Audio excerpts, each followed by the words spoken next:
Erravalli farm house లో కేసీఆర్ తో కేటీఆర్ భేటీ అయ్యారు. నిన్న జరిగిన ఏసీబీ విచారణ అంశాలను కేసీఆర్ కు వివరించారు. ఈ నెల 16న కేటీఆర్ ఈడీ విచారణకు హాజరు కావాల్సి ఉంది. ఈ నేపథ్యంలో కేటీఆర్ కు కేసీఆర్ దిశానిర్దేశం చేశారు.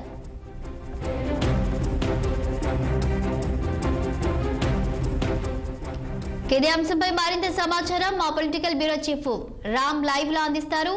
రామ్, చెప్పండి, ఎర్రవల్లి ఫామ్ హౌస్ లో కేసీఆర్ తో కేటీఆర్ భేటీ అయినట్టు తెలుస్తుంది. దీనికి సంబంధించిన అప్డేట్స్ ఏంటి? శాలిని, ఇవాళ ఎర్రవల్లిలోని వ్యవసాయ క్షేత్రంలో మాజీ ముఖ్యమంత్రి బీఆర్ఎస్ పార్టీ అధినేత కేసీఆర్ను బీఆర్ఎస్ పార్టీ వర్కింగ్ ప్రెసిడెంట్ మాజీ మంత్రి కేటీఆర్ పలువురు మాజీ ఎమ్మెల్యేలతో కలిసి ఈరోజు ఎర్రవల్లి ఫామ్ హౌస్లో కేసీఆర్తో భేటీ అయ్యారు. తాజాగా ఈ ఫార్ములా కార్ రేస్ విషయంలో జరుగుతున్న పరిణామాలు అన్నీ కూడా కేసీఆర్తో చర్చించినట్టు తెలుస్తూ ఉంది. ముఖ్యంగా నిన్న ఏదైతే ఏసీబీ విచారణకు కేటీఆర్ హాజరయ్యారు, దాదాపు 6-7 గంటల పాటు ఆయన ఏసీబీ అధికారులు బంజారాహిల్స్లోని కార్యాలయంలో విచారించడం జరిగింది. విచారణ అనంతరం కూడా కేటీఆర్ చాలా ఘాటైన వ్యాఖ్యలు చేశాడు. ముఖ్యమంత్రి రేవంత్ రెడ్డిని వ్యక్తిగతంగా దూషణలు కూడా చేయడం జరిగింది. ప్రభుత్వం ఒక రాజకీయ కక్షతోటి కేసీఆర్ కుటుంబం పైన, బీఆర్ఎస్ పార్టీ పైన కేసులు పెట్టి భయపెట్టాలని చూస్తుందని కూడా చెప్పడం జరిగింది. అయితే గతంలో ఈ ఫార్ములా కార్ రేస్ విషయంలో ఇప్పటికే ఈ నెల 16వ తేదీన అటెండ్ కావాలని చెప్పి ఈడీ కూడా నోటీస్ ఇచ్చింది. ఇదే కేసులో ఏసీబీ అధికారులు ఎఫ్ఐఆర్ నమోదు చేశారు. A1గా కేటీఆర్, A2గా ఐఏఎస్ అధికారి అరవింద్ కుమార్, A3గా HMDA మాజీ చీఫ్ ఇంజనీర్ బిఎల్ఎన్ రెడ్డి. ఈ ముగ్గురు కూడా ఇప్పుడు ఏసీబీ ఇటు ఈడీ కార్యాలయ చుట్టూ విచారణకు తిరుగుతున్నారు.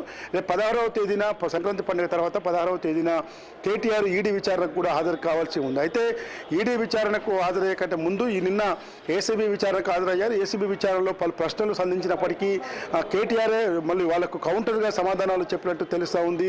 ఏదేమైనా 55 కోట్లు ఏదైతే HMDA సంబంధించిన నిధులు ఈరోజు RBI అనుమతి లేకుండా విదేశీ కంపెనీకి బదిలీ చేయడం అనేది మనీ లాండరింగ్ కూడా పాల్పడినట్టు ఉంది. కాబట్టి అందుకే ఈడీ కూడా ఎంటర్ అయిందని చెప్పి బయట రాజకీయ వర్గాల్లో చర్చ జరుగుతూ ఉంది. ఏదేమైనా ఈరోజు మాజీ ముఖ్యమంత్రి బీఆర్ఎస్ పార్టీ అయితే కేసీఆర్ భేటీ మాత్రం చాలా ప్రాముఖ్యత అని చెప్పి అనుకోవాలి. తదుపరి పరిణామాలను ఏ విధంగా ఎదుర్కోవాలి, ఇప్పటికే జరుగుతున్న పరిణామాలపై అధినేత ఎప్పటికప్పుడు అటు మాజీ మంత్రి హరీష్ రావుకు, ఎమ్మెల్సీ కవితతో పాటు బీఆర్ఎస్ పార్టీ చెందిన మాజీ మంత్రులు, పలువురు ఎమ్మెల్సీలు, మాజీ ప్రజాప్రతినిధులకు ఎప్పటికప్పుడైనా దిశానిర్దేశం చేస్తున్నారు. ముఖ్యమంత్రి రేవంత్ రెడ్డి ప్రజా సమస్యలను పరిష్కరించడంలో కాంగ్రెస్ పార్టీ ఎన్నికలకు ముందు ఇచ్చిన హామీలను అమలు చేయడంలో ఘోరంగా వైఫల్యమయ్యారు. ఇంకా ఫిబ్రవరి నుంచి చాలా కష్టకాలంగా ప్రభుత్వాన్ని నడుపుతారు. ఎందుకంటే వాళ్ళకు కాంగ్రెస్ పార్టీకి ప్రభుత్వం నడపడం చేత కాదు. కాబట్టి బీఆర్ఎస్ పార్టీకి మళ్ళీ ప్రజలు ఎదురు చూస్తున్నారు. ఇప్పటికే అనవసరంగా ముఖ్యమంత్రి కేసీఆర్ ఎదుర్కొన్నామన్న భావనలో ప్రజలు ఉన్నారని చెప్పి కేసీఆర్ నేతలతో చెప్పినట్టు తెలుస్తూ ఉంది. కాబట్టి ముఖ్యంగా కాంగ్రెస్ పార్టీ ఎన్నికలకు ముందు ఏ హామీ ఇచ్చిందో 15,000 రూపాయలు రైతు భరోసా ఇస్తామని చెప్పి ఇప్పుడు ఎట్లా మోసం చేసిందో దాన్ని ప్రజల్లో ఎండగట్టాలి.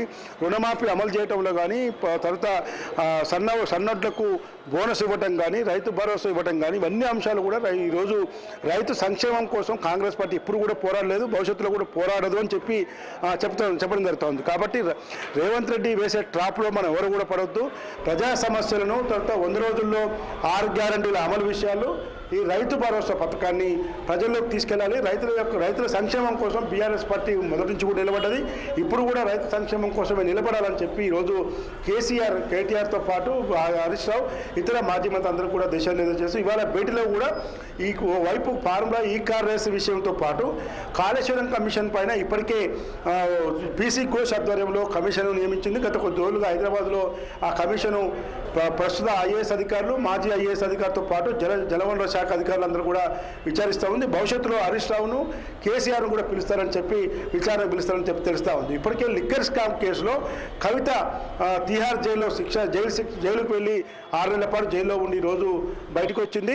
మరోవైపు హరీష్ రావును ఫోన్ ట్యాపింగ్ కేసులో ప్రభుత్వం ఇరికించాలని చూస్తుంది. కాబట్టి ఇవన్నీ కేసులకు భయపడద్దు. ప్రభుత్వం రాజకీయ కక్షలతో మాత్రమే ఈ కేసును చోదిస్తుంది తప్ప ఇందులో నిలబడే కేసులు కాదు. ఖచ్చితంగా మనందరం కూడా ఏ తప్పు చేయని వాళ్ళం అని చెప్పి కేసీఆర్ వాళ్ళందరూ కూడా చెప్పడం తెలుస్తుంది. ఇవాళ భేటీలో చాలా ప్రాముఖ్యత గల ముఖ్యమైన అంశాలపైన కూడా చర్చ జరిగినట్టు తెలుస్తూ ఉంది. Shalini. Okay, thank you Ram.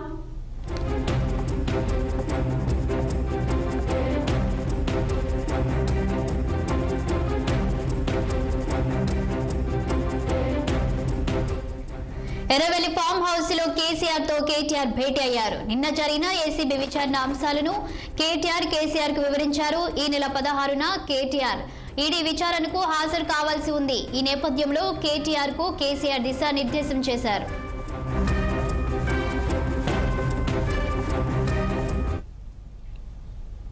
ఇవి బులెటిన్ అప్డేట్స్. మరిన్ని అప్డేట్స్ తో మళ్ళీ